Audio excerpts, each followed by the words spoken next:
Hello, everyone. Thank you for joining us again for another session of the nuts and bolts of writing.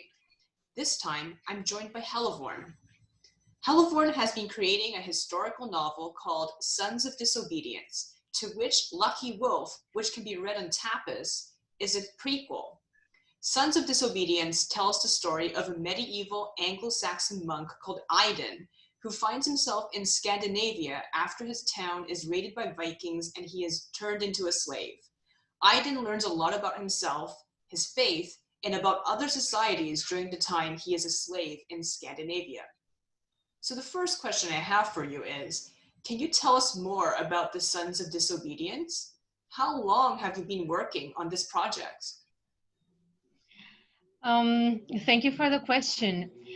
It's difficult to say. I think it was about 13 years ago that I came up with this idea of a Viking Age story about a young monk of noble origins being taken as a slave to Norway after a Viking raid. But and that's when I started taking notes and all that. But the ideas for the characters of Aiden and Ingvar came earlier when I was in high school, back when it was a fantasy novel. I mean, I was meaning to make a fantasy novel with roughly the same characters. They didn't have the same names. They sort of looked the same as they do now, and they had the similar personality in broad lines. Aiden was pretty much a self-insert at this point, and when I started writing this story 13 years ago, he developed a lot into something else, into his own person right now. I see. So, it's been a project that's very long in the making, just like Tete's Andre story, which was, I think, around 15 years ago. Yeah. Yeah, that's right. Mm-hmm. So what is the perspective used in this story? Is it told from Aiden's perspective or from other characters' perspective as well? Well, first of all, it's selective omniscience, so the third-person perspective following the three main characters in turns, that is Aiden, Ranveig, and Ingvar. It's like one of those video games where you just get to see the butt of the protagonist at all times. So this is pretty much the perspective that I used. So the novel will be divided in three parts, one for each character. I was not very fond of that perspective where the narration alternates freely between different points of view, like in a movie, because I wanted a clearer sense of structure, and this is why I went for the structure where the novel is actually divided, so not each chapter or each scene from a different perspective, just three parts. And like I said in the previous sessions, I'm not very fond of the full omniscience perspective either, because I think it feels rather unnatural. So I went with this structure. And well, originally the novel was written only from Aiden's perspective, but yeah, that posed some problems, and now I'm rethinking it a bit. Ah, I see. Because, yeah, when we first started talking a few years ago, I thought it was mostly from his perspective, too. Like, I knew there were some parts from Ingvar's perspective, but I thought they were just, like, really minor or, like, something like that. I knew the main story was probably from Aiden's perspective. I didn't know that there was a perspective by Ranveig either. I thought she was, like, just a character in Aiden's part. Like, I didn't know she was telling the story, too. Well, yeah, this is a relatively recent change that I made. I had several reasons to change all this. There were so many things wrong with that perspective, uh, with Aidan telling the entire story. So I felt like I had to change it. It broadens, the way that the characters are presented, the way that the world is presented. The change in perspective does a lot, adds a lot. I see. So how would you say that the perspectives of the three characters differ? Well, okay, so first of all, I should tell a bit about the story of each of these main characters. So first of all, Aiden. He's an Anglo-Saxon nobleman, son of the ealdorman of Northumbria, which is an important title because Northumbria was one of the petty kingdoms of England until 1927, and my story takes place in 1997, something like this. So his position, the position that his father is holding now, would have been that of king a few decades ago. So it's pretty high up in society. Aiden is an idealistic teenager with a rich imagination and passion for knowledge. He has a certain gloominess, strong spirituality, and a certain ideological independence. As a child, he witnesses the incompatibility between his parents and their cold relationship. The alderman, his father, is a domineering man. He is prosaic and inflexible, with hard-set opinions about how everything has to be done, and hostile towards anything that is different. By contrast, Aiden's mother, Lady Medwin, is a fierce introvert and a dreamer who feels trapped in a loveless marriage with this man who is 25 years her senior. Um, she and Aiden have a very close relationship and have a great deal in common. Aiden has two half brothers from the Alderman's previous marriage, and his oldest brother Edgar is a virtuous man whom Aiden idolizes, and who plays a great part in the development of Aiden's personality. For a great part of his teenage years, he all he wishes is to be like him. There are rumors that Aiden isn't the son of the alderman biologically, that Merwin had an affair with a Danish merchant. This is never public knowledge, but the alderman manifests his suspicions and a certain hostility towards Merwin and Aiden. When Merwin sadly dies when Aiden is 11, the alderman immediately sends him to a monastery. Um, but when Aiden is 18, the monastery is raided by Norwegian Vikings, and Aiden is taken as prisoner to a kingdom that is driven by dissensions because the Norwegian king Olaf Tryggvason wants to convert the kingdom to Christianity. So this rather sheltered young nobleman and scholar finds himself a slave to quote unquote pagans, too stubborn to convert to the true faith, or this is how he sees it. So his entire world is, well, shattered. He never got to work physically in his life to earn a living, and now he is a slave. He does physical work. He was a nobleman, always treated with respect, and here he's seen as the lowest part of society. People around him are pretty much illiterate at this point, so his scholarly skills don't do much good here. And also, he doesn't speak the language, which complicates things furthermore. But gradually, as he learns the language and starts to interact with people, he comes to understand that these pagans are people like any other with their struggles and motivations, and society and his values are quite similar to his own. So, and they're just as flawed as Englishmen or everybody else.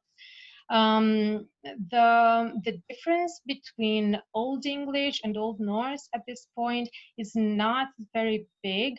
Linguists assess that it would take someone a few weeks to start communicating pretty well for an Englishman to start communicating pretty well in Norwegian. So Aiden, being a scholar and having learned at the monastery, Latin grammar, because monks were supposed to be bilingual, so he has a good picture of how languages work. So he starts uh, to manage to communicate pretty well rather soon. Um, and in this world, he witnesses different attitudes towards him. He has hostile relationships with some of the Norsemen, but with others he develops a certain friendship, mainly with Helge and Lars, who are teenage boys very relaxed about social hierarchy, so they don't care the fact that he's a slave. And also with Hakon, who is one of the leaders, who has a rather paternal attitude towards Aiden. But two people in particular earn Aiden's attention and fascination, one of them being Ranveig, the daughter of the Jarl, whom Aiden gradually falls in love with, and Ingvar, who is the de facto leader of the resistance against King Olaf. And these are the two characters that also have a perspective in in this book. So Ranveig is a well-connected and well-liked young woman of 18. She's the foster daughter of the Jarl of Nordland, which is a large region in northern Norway. Um, Jarl Skjar is her uncle, and he adopted her once her parents died. So she's privileged by birth and upbringing, used to have her way. Her uncle spoils her, but gives her enough independence um, because he wants her to be a capable and independent woman, well, as independent as a woman can be. We're still in the Middle Ages. So because he wants that even when Ranveig marries, she can uphold the family interests, and not leave it entirely in the hands of a man who isn't part of the family and who perhaps doesn't have her rank. So it's a time where kin is very important. Um, so Ranveig is in charge of the house. She is the quote unquote lady of the house at a rather young age. So she is assertive and confident and likes to receive attention. So her part of the novel revolves around her relationship with most of the characters that were introduced before in Aiden's perspective. So her perspective deepens the reader's understanding of these characters.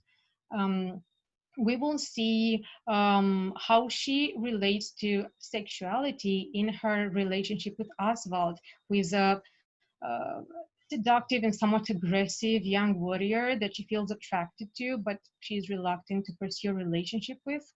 We will see her friendship with Gertha, Ashild, Helge, and Lars, so two girls and two boys who are her best friends. And here we will see aspects of teenage life that the sheltered Aiden never experienced. And also, her part introduces more matters of social order and social attitudes in medieval Norway, how a woman views social values, relationships, what her expectations and limitations are, her views on social class, given that her friends are peasants. And we will also see that the ideal for her in terms of man and husband is Ingvar, whom she sees as a hero. We will see as well how she grows to like Aiden more and more as circumstances bring them together, but there is a cultural, social barrier between them because of Aiden's situation in Norway. So Ranveig's perspective will show different, uh, will tackle very different aspects than Aiden's. And then we have Ingvar's perspective. Well, Ingvar is quite a mysterious figure because he's silent, aloof, and misanthropic, and very private about his life and personality, and apparently emotionless from the outside. He has traits that make him an ideal of the Viking Age, a skilled warrior, wise, enterprising, decisive. The Old Norse term for this masculine ideal is Drenger, something like hero. So, but beyond this, because of this very detached behavior where he rarely speaks about personal matters and never manifests emotions, most people don't understand him at all. So they respect him, but they don't understand him. And this is why I felt that we also need Ingvar's perspective in order to know him better. Just seeing him from Aiden's eyes just wasn't enough for the reader to grasp the complexity of this character. We need to see him when he is alone. We need to see him when he doesn't put this mask on. And this is one reason why I chose to show Ingvar's perspective as well. So in Ingvar's part of the novel, we learn about his troubled youth and about his friendship with King Olaf Tryggvason, which turned into enmity when King Olaf decided to convert Norway by force. Through Ingvar, we see the process of this conversion, something that Aiden um, cannot convincingly witness, because after all he starts as a slave in Norway. So we need Ingvar, who knows everything, who knows everyone, who coordinates this in order to learn more about it. So he basically forms a resistance movement popularly known as the Sons of Disobedience, the title of the novel. We also see Ingvar's relationship with Aiden, which is based on a mutual respect and fascination, more overt from Aiden's side because of the hierarchy, and because of Aiden's more open personality, and more subtle from Ingvar's side, but just as deep. He's a Ingvar is a critical and demanding man, right, who doesn't show emotion, but he shares with Aiden a passion for knowledge. So in a world where most people are illiterate and interested only in their immediate reality, Aiden is a person who knows philosophy, literature, astronomy, logic and rhetoric, what the medievals call the seven liberal arts. And Ingvar is pretty much the only one who can understand the value of that kind of knowledge. So they form a pretty close relationship, or at least as close as Ingvar can have. Thank you So, so. Oh, sorry. oh yeah, I wanted to talk a bit about how the perspectives differ. So, of course, each of them furthers the plot and enhance the characters, and each of them is adapted in style and tone to the personalities of the point of view characters. And this is something that I had to pay attention to. Why, and this is also why just having Aiden's perspective wasn't enough. Ida's part of the story is the one through which the reader becomes familiar with the setting, along with Aiden and with the characters as well. But it is rather biased. Ingvar Aiden, sorry, is a slave, and he sees them as enemies. And also his perspective is limited. Aiden, as a slave and not a native speaker, doesn't get the chance to see so many sides of them. He just sees the moments that he can witness from his position, right? So it just using his perspective would omit a great deal about the rest of the characters in the plot. So his part of the novel um, is influenced by the fact that he's philosophical and eloquent. So his narration will be something like that. Um, with Ranfai's perspective, we get inside knowledge about the inner workings of society and the other characters in private. So it bears a lot of the social themes and interactions, something that Aiden also notices, but not as good as Ranveig because she knows all the characters a lot better. Um, in terms of style, this part is more straightforward because Ranavag is a more straightforward person and not so much inclined to um, philosophy and to be lost in details like Aiden is. And then Ingvar's story bears a lot of the main plot or the political plot, the one with the conversion to Christianity. So in terms of style, it's rather a camera eye point of view. So not much insight into thoughts and emotions in order to suit Ingvar's personality. But it will definitely lead to a better understanding of Ingvar. I see. That's wonderful. Thank you for detailing all the differences and all the different themes you wish to explore with the different perspectives. I think that really gives us a better look into what Sins of Disobedience explores and how it will be approached. So I know that your novel is also currently undergoing a makeover.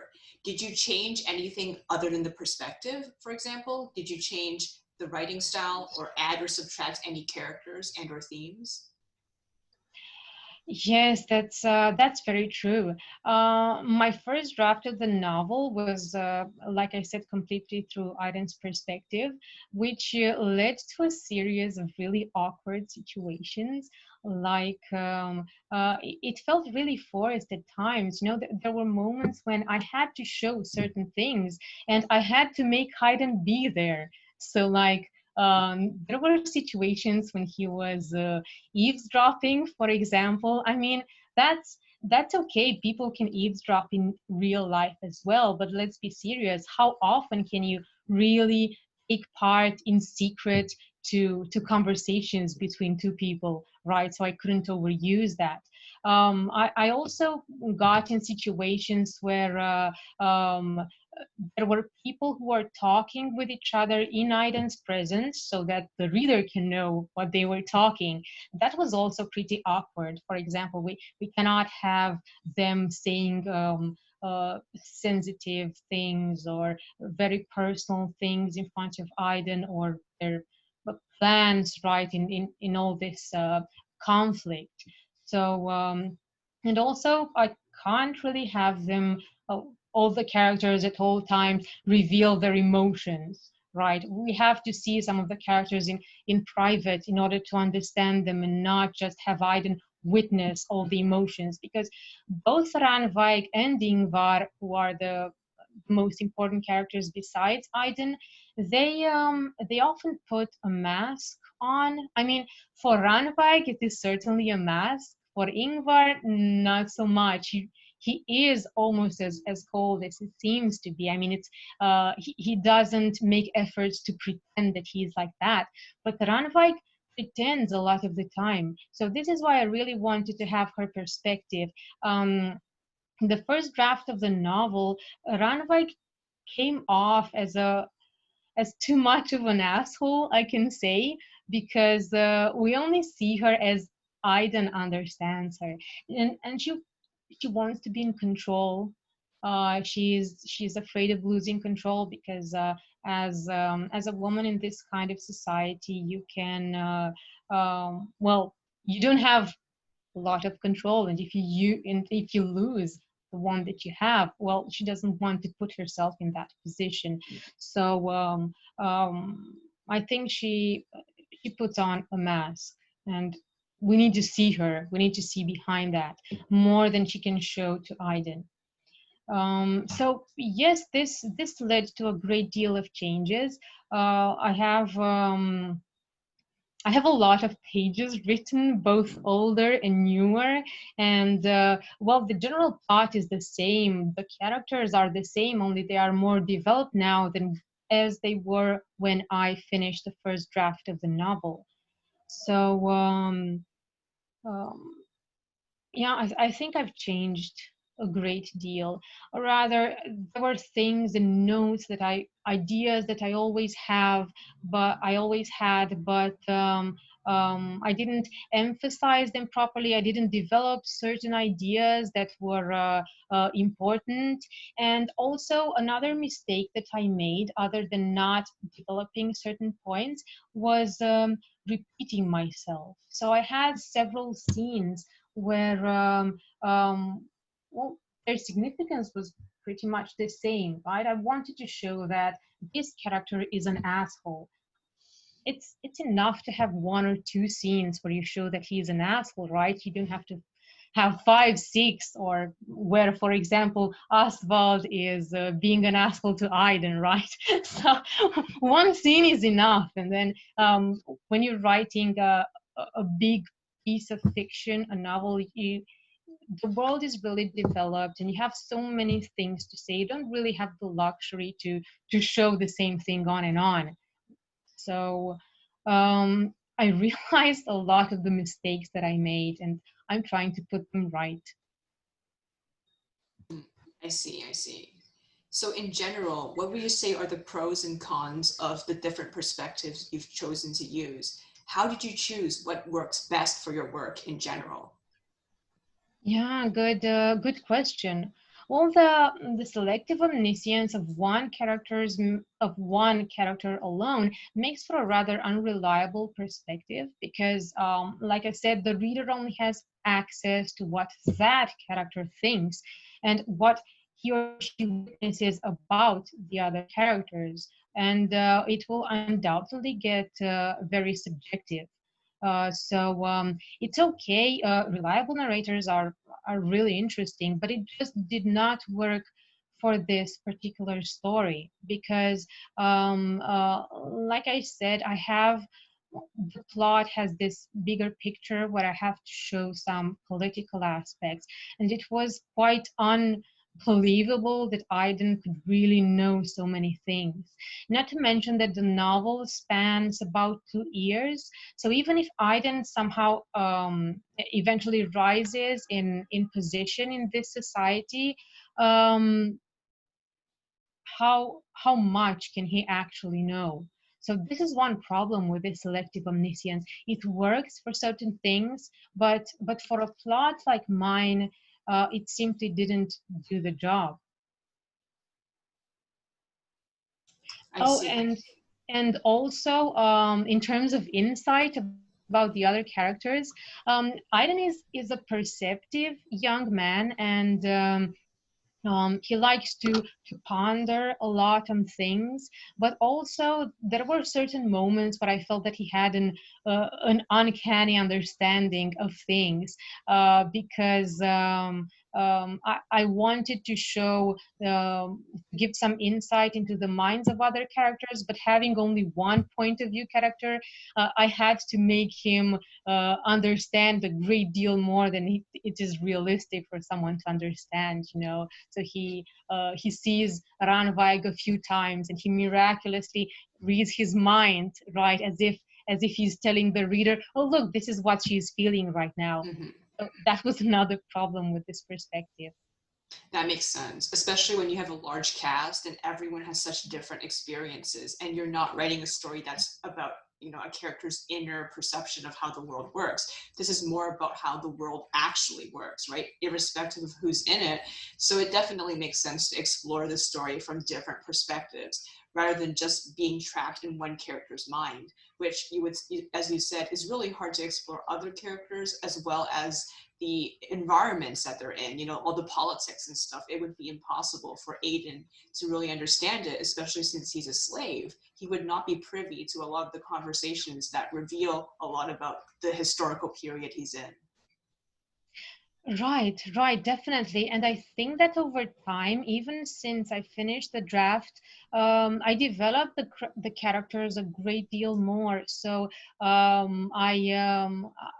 I have more insight into their personalities and their stories and what was going on behind Aiden's back. So the more I developed it, the more important it became for me to show those aspects because they were interesting and they had a part in the development of the world, in the world building.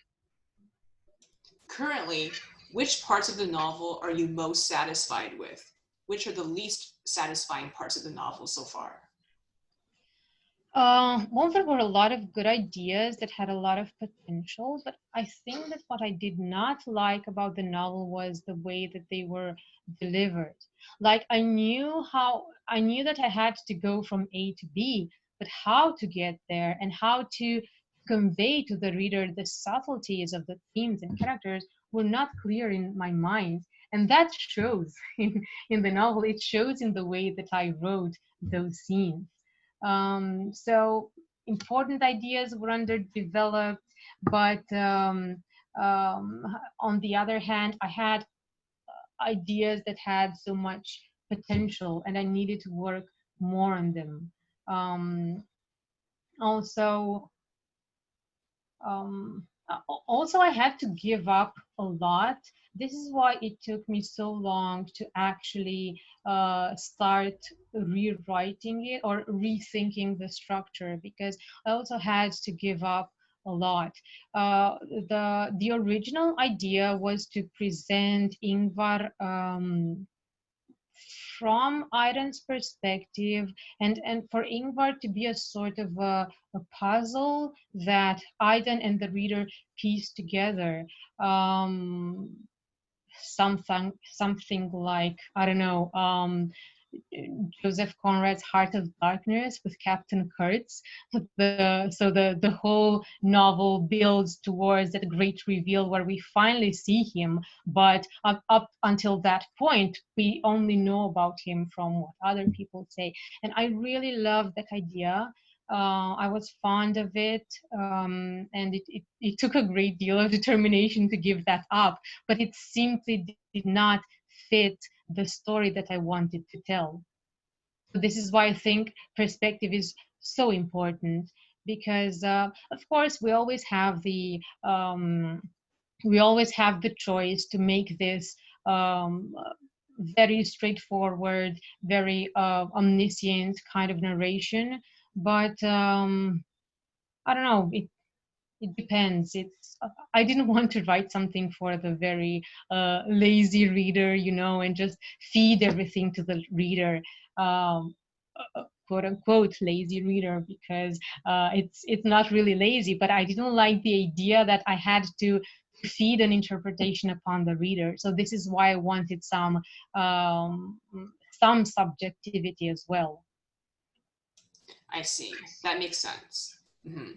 Yeah, I thought that Ingvar was someone like we would be discovering on our own as well. When I was first reading your work in 2016, I thought, we were going to piece together Ingvar along with Aiden. That was the impression I got as well. I think since then you've really developed a lot of Ingvar's personality, so that's why you decided to give him his own perspective, right? Yes, definitely. Definitely, this decision went hand in hand with with the development of his personality. I felt that there were so many aspects of him that simply cannot be told in that perspective, and I didn't want to put them aside, and to just brush over. So I wanted the reader to understand that about him, because I made him a more complex character than I had set out to make him, and I wanted that to show. I had to adapt the perspective. I think that I mainly changed the perspective for him. So, I see. So, do you think it also ties into the developments we've seen about Ingvar in Lucky Wolf, since Lucky Wolf also had his perspective in certain chapters? oh yeah, that's an excellent question. I was actually thinking right now that I should mention that Lucky Wolf made me understanding, but so much better than I had understood him before that, and in a way that I hadn't even realized. I mean, I already knew a great deal about him, but just having to write from his first person perspective and write his thoughts, that was eye-opening for me as well, and I got more immersed in the character, and I could impersonate him better.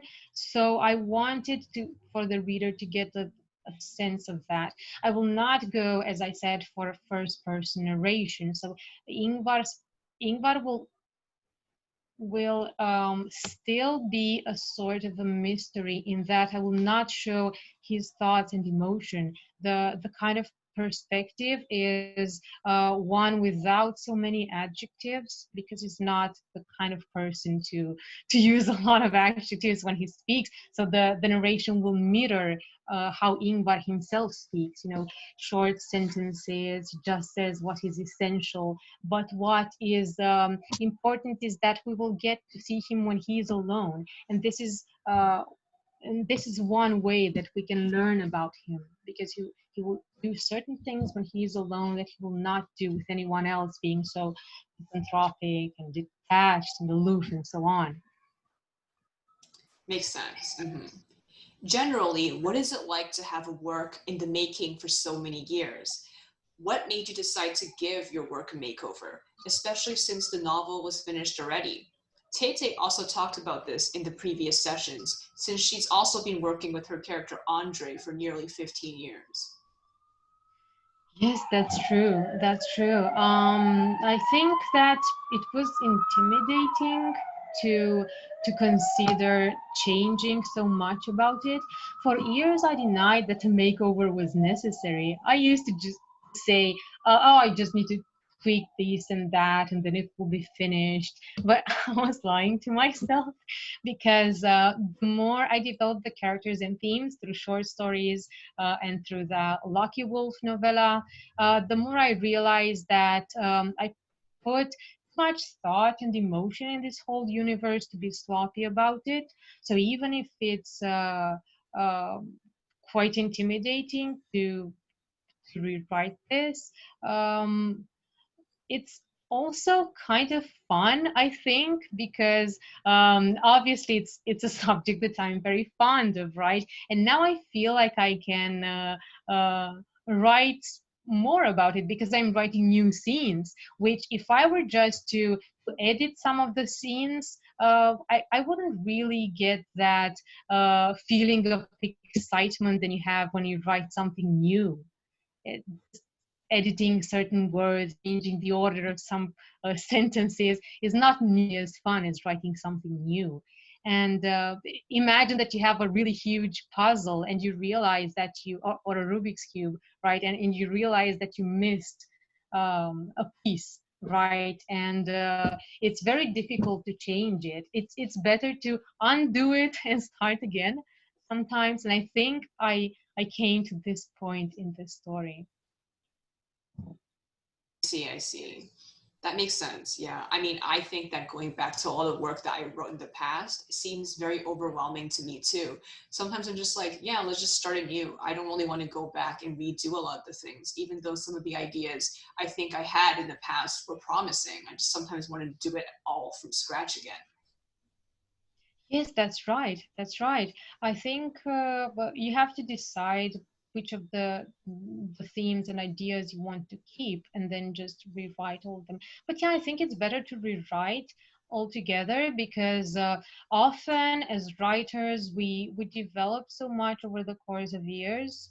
So certain things I'm positive that I can write better right now. So just uh, adding synonyms, changing one word with its synonym will just not do. I can do it better. So yes, of course there is. Well, we have to stop at one point, just editing over and over until we get old and die, right? That's not an answer either. So, but yeah, I think a makeover is necessary sometimes when you feel that a story has potential, but you did not deliver it as you should have, as Hmm. it deserved. Hmm. How long is Sons of Disobedience expected to be? Will it be released online or will it be printed out? Oh, good question. Well, I don't really know at this point. My first draft was about um, 250 pages, I think, or even more. So, and I was planning to write sequels as well. Now I don't really know. I haven't really thought about the sequels and how they will be, but it may have two volumes because there are a lot of things to say, and there is no point in rushing them. Cramming everything together in one uh, on one book means overlooking certain aspects. I will, in order to show the plot, I would inevitably have to not develop the characters as much, and I really don't want to do that. I want to spend enough time on each character, even the less important ones, because there are uh, interesting themes everywhere, even concerning the less important characters.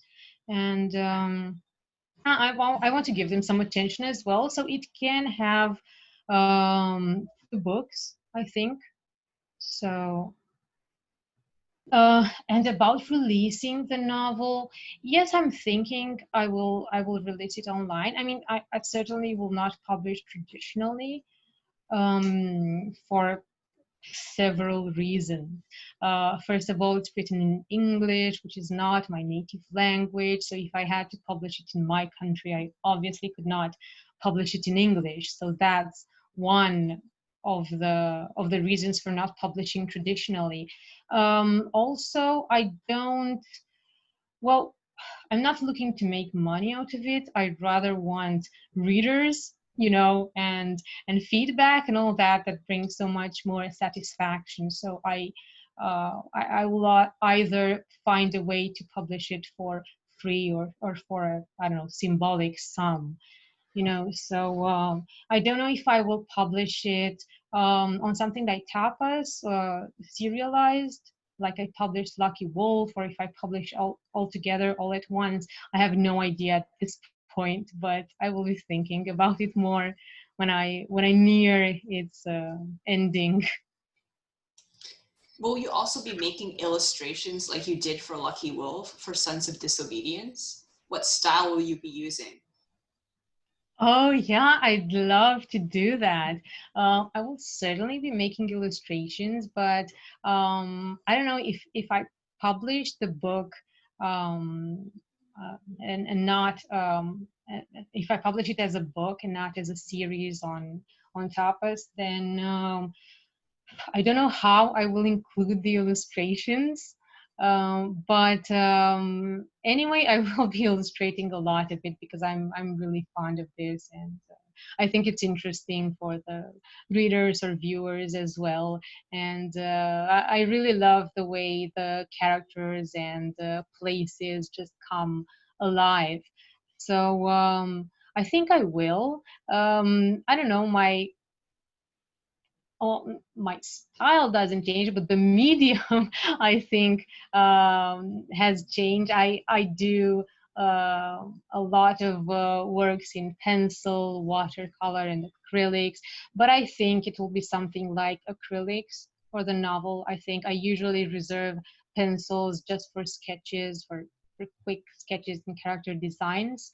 So it may be something like acrylics, but yeah, I will have to show more about the characters from my novel because I've pretty much neglected it because back in 2013 when I wrote the first draft, it was well, I wasn't so active on this art website. I mean, I was, but I was not illustrating my characters. I was just doing random paintings and photography. So at that time, when I was working exactly on these scenes and on developing the characters, I wasn't illustrating.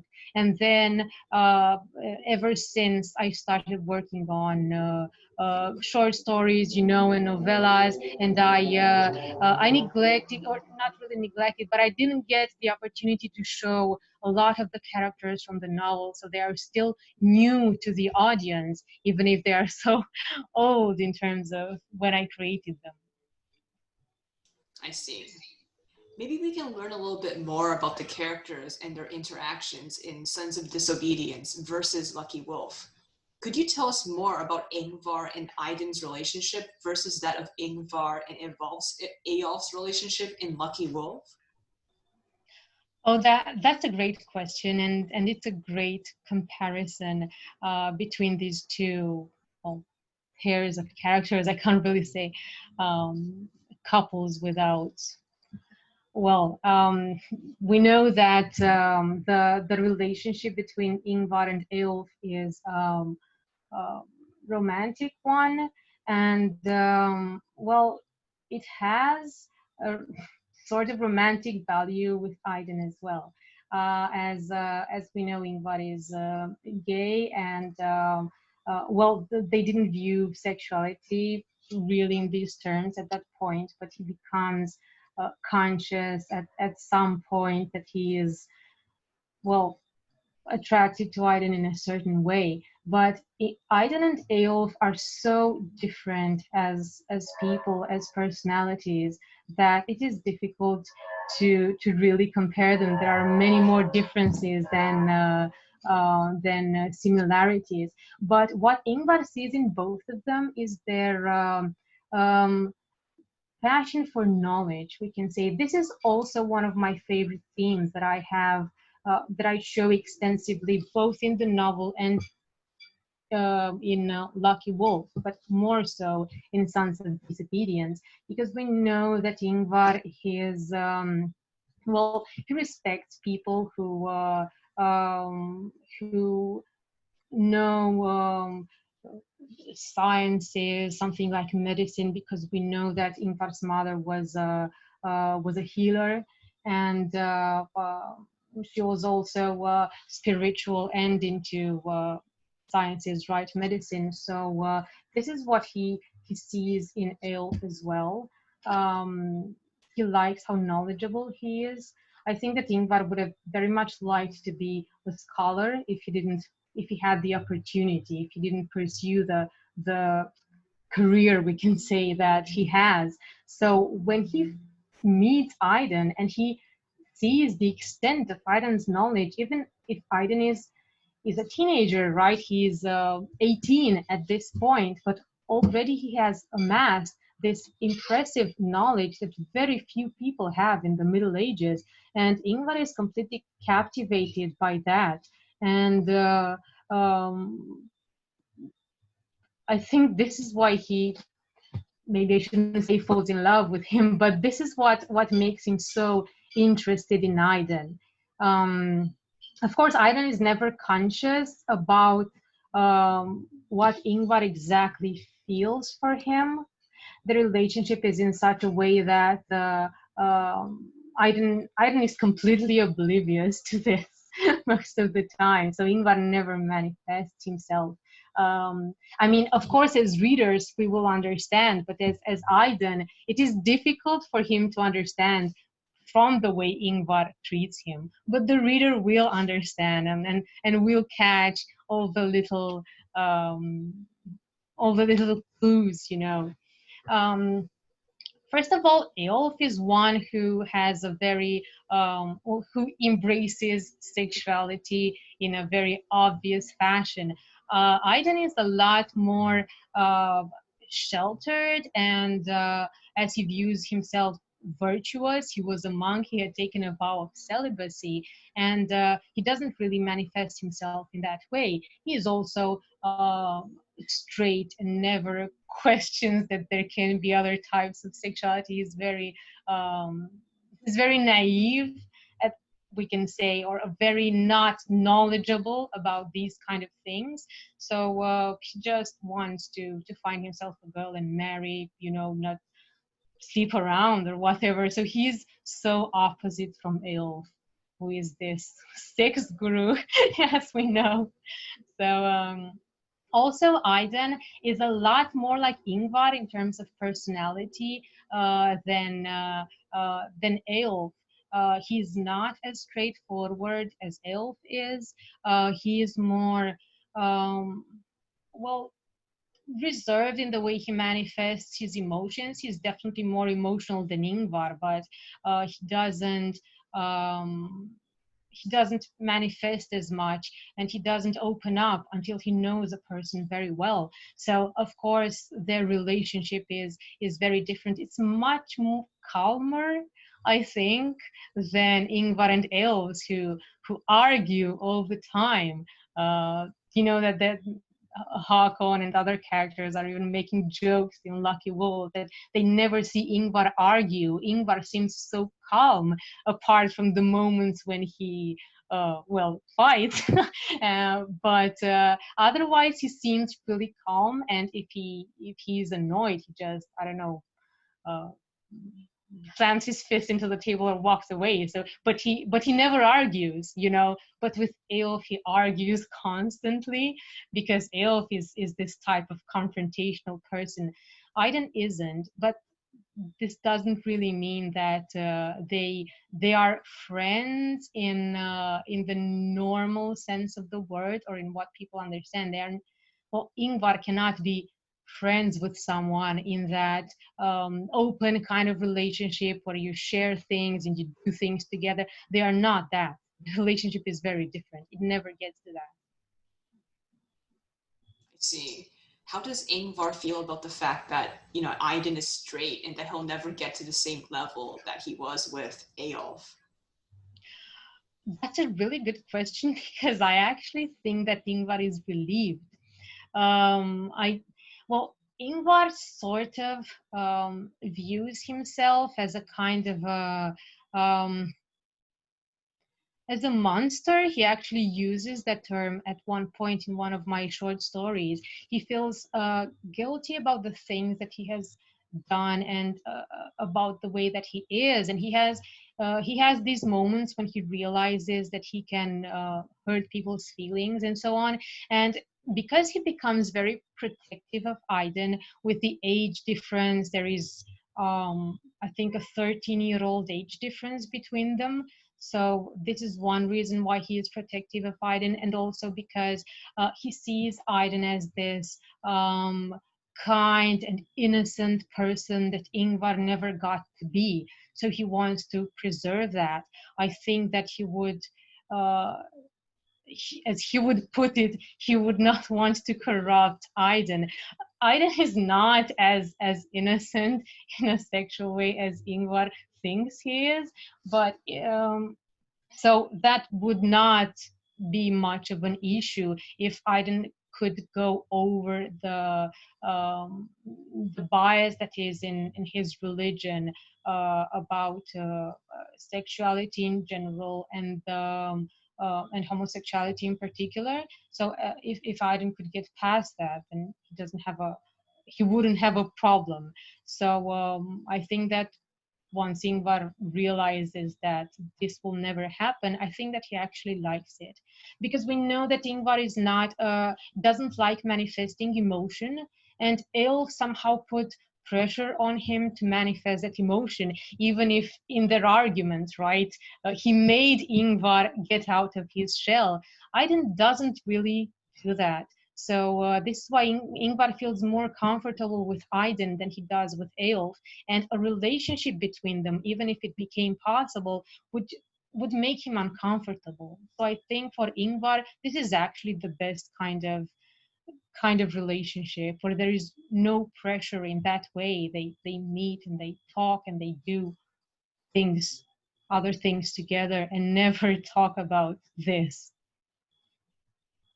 That makes sense. So ironically, it's in a relationship that's like this that actually makes Ingvar more comfortable. He doesn't like the idea of being with someone like Eyolf and actually ending up with him. So the happy ending for him is to not end up with anyone in a way.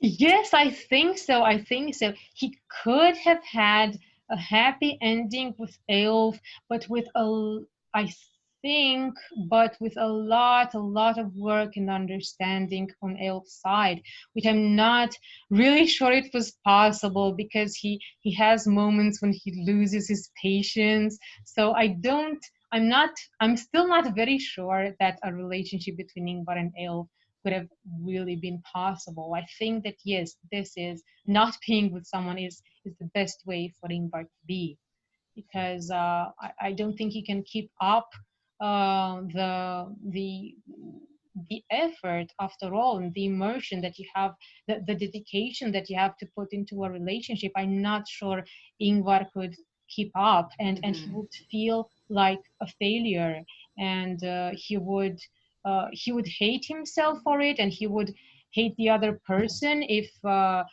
they didn't get along. He would be annoyed by arguing, if it got to arguing, and he would probably just leave at one point and not talk to that person ever again, and that person would never understand what happened, why did he go, because Ingvar would not be the type of person to communicate, I think this is wrong, this isn't going well in our relationship. He would just leave and never say anything. So of course Ingvar is not the best partner.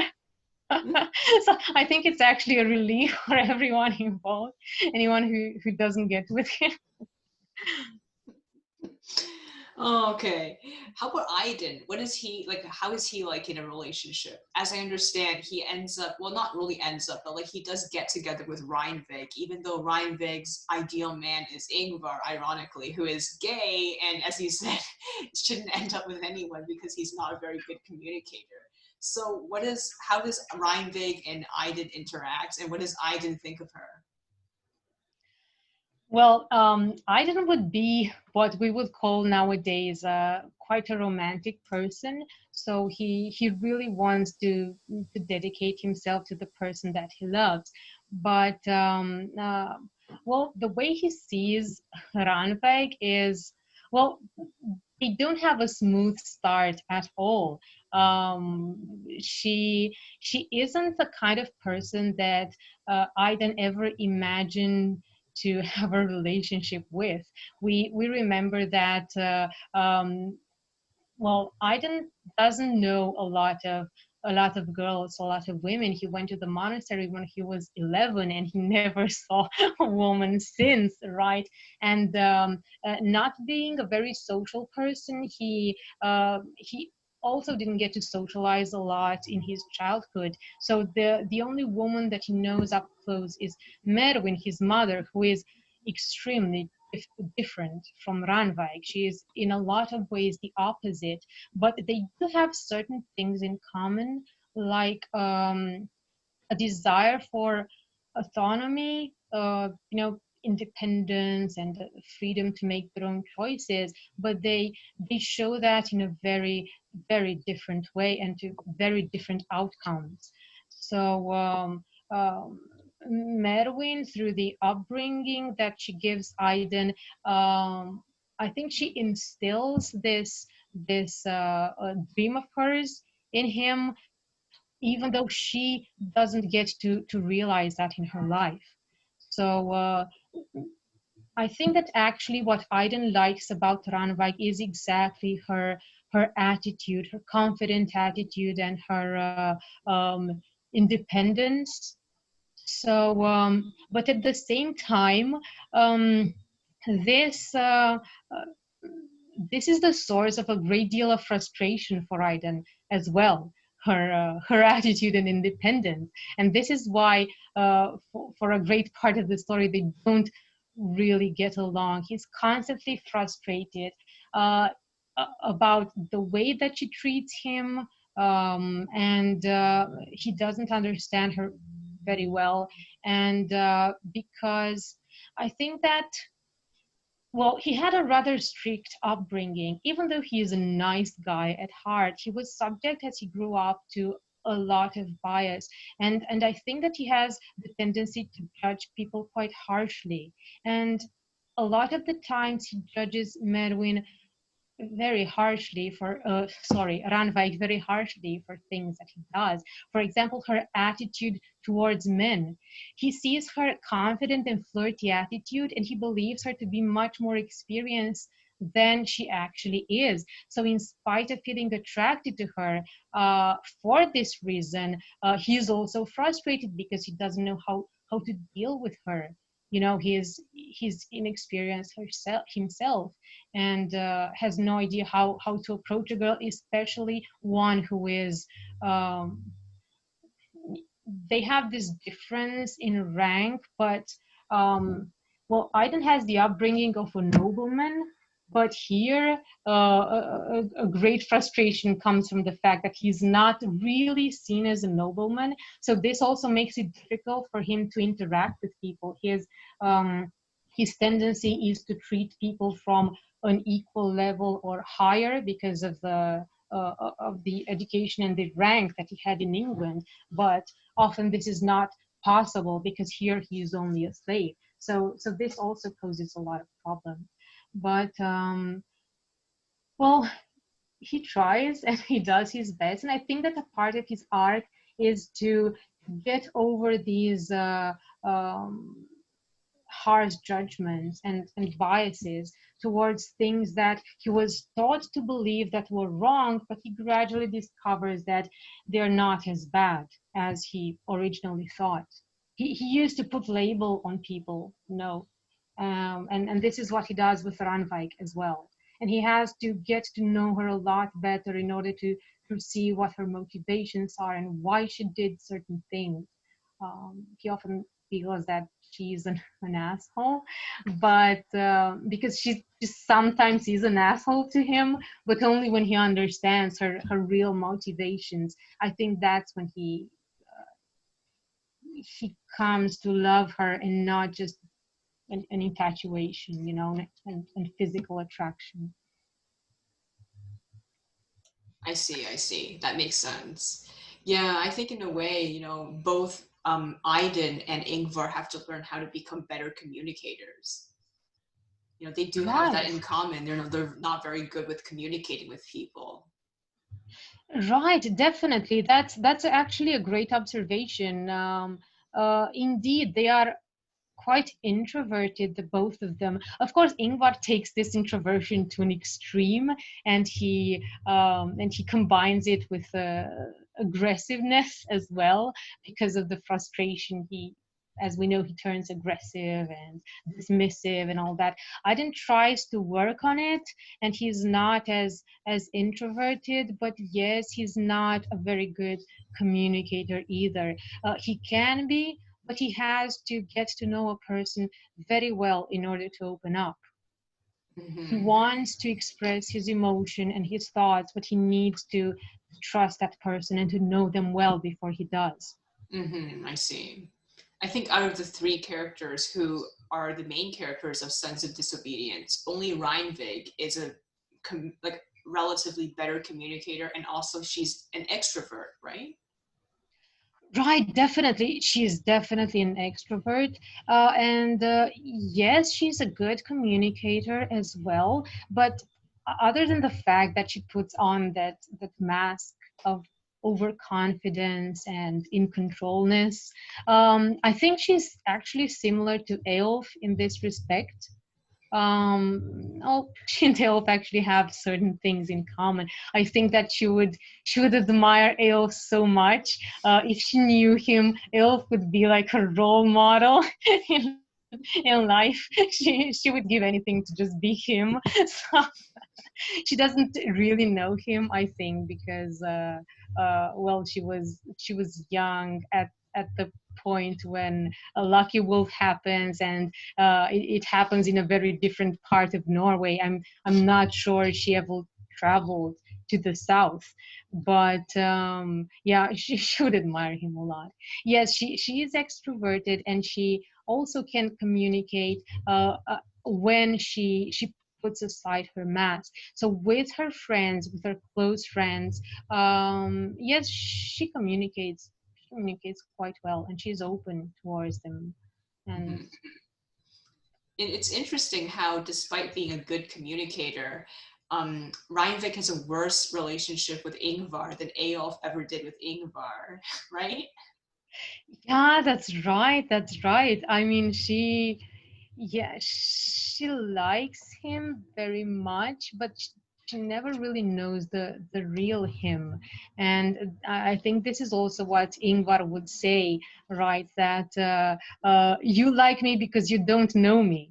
If you knew me, you wouldn't. This is in part Ingvar's frustrations with himself, but it would actually be true in a way, because she she really would not be compatible. I think that Ranvik's infatuation with Ingvar stems from this attitude that, oh, I'm the best woman that there is, so I want the best man to be my partner. Who is the best man around here? It's definitely Ingvar, right? Look at this. He's hero, he's rich, he's a warrior, he's everything. So I want that guy. And yeah, this is in part the attitude that Eolf has as well when he sees Ingvar. He sees him as a challenge, just as Ranvik does. I want that guy because he is the way he is. But the the biggest barrier, I think, between Ranvik and Ingvar is also the age, because Ranvik is 14 years younger than Ingvar, and she is a teenager at this point. And this, I think, is why she makes poor choices and poor judgments. I think that if Ranvik had the same age that Eolf does in Lucky Wolf 34, she would be much better uh, she would understand people much better. She would be in better control of herself and not make poor choices. She is a child after all. She doesn't have else experience with people, so this is one of the reasons why it doesn't work well between them. So it's not really Ranvik's shortcomings, but the immaturity that is natural at her age. But and of course, the obvious barrier is that, well, that Ingvar is gay, and neither of them is aware of that. Uh, she would feel a lot better if she knew and if she understood, because she would know that it's not her fault that Ingvar doesn't like her in that way very much. That makes sense. But how about Aiden? He's also around the same age as Reinvig, but he gets along a lot better with Ingvar. Yes, that's right. That's right. Aiden is 1 year older than Ranveig, so they have pretty much the same age. But he's more compatible with Ingvar in terms of personality, and this is why they get along better and they communicate better. Um, Aiden Aiden can keep his calm, and even if there are things that bother him, and he wants to show Ingvar that. Well, Ingvar has this kind of attitude where he makes people feel that they are not good enough, and Aiden doesn't like that about him, but he doesn't shout and argue and get hysterical. He makes he gets his points through in a more rational and dignified kind of manner. So even when he's passive aggressive, he has a better way of handling this. He doesn't yell or whatever Ranveig or Eilf would do. So the compatibility in terms of their personalities actually does wonders. And it's also the fact that they have this passion for knowledge in common, which Ingvar does not have with Ranveig. I think that Ingvar finds Ranveig too interested in her, too caught up in her immediate reality, not enough interested in the existential problems. And I think Ingvar also judges her. I mean, it doesn't really judge her. He just has no expectations from her, like he has no expectations from anyone else. So he just appreciates Aiden for what he is. But yeah, their compatibility is what leads them to have a better relationship. That makes sense. Do you have any like last words to talk about Sons of Disobedience? Um, well, of course, there are a lot of things that are yet to be written and yet to be revealed, but maybe we will talk more about this at some point and discuss other aspects. But I have no idea how long it will take for me to finish the story, but yeah, I'm having fun right now in doing that makeover. So I think it's going well. This doesn't mean that it will be finished soon enough, but then what is soon, right? Mhm. Can we expect the stories, maybe, I mean, Sons of Disobedience to come out after the Rune stories or about the same?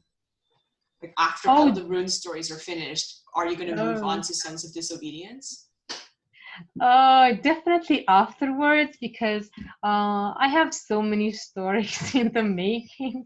Uh, so I have no idea how the muse will allow me to write, because I've actually not done this before. I usually work on one story until I finish it, but I think that I have accumulated a lot of ideas and energy to write in these, especially in the past year when I was not able to write anything due to my PhD thesis. So now that I'm free, I have a lot of little ideas for all kinds of stories, so I have no idea if I will be able to truly commit myself to one volume and finish it. Hmm. So inspiration is so unpredictable. I don't know if this is the same for everyone, but for me, it definitely is. It's so chaotic. I have no idea when it strikes and what stories I will find the energy and inspiration to write about. So unfortunately, it is unpredictable. I cannot say much more about this. Hmm. All right. Thank you so much for your time. We learned so much about the Sons of Disobedience, and I can't wait for it to come out. Thank you so much as well for the great words and for inviting me. It's always a pleasure to be here on your show. Thank you a lot. Thank you so much. Bye. Goodbye.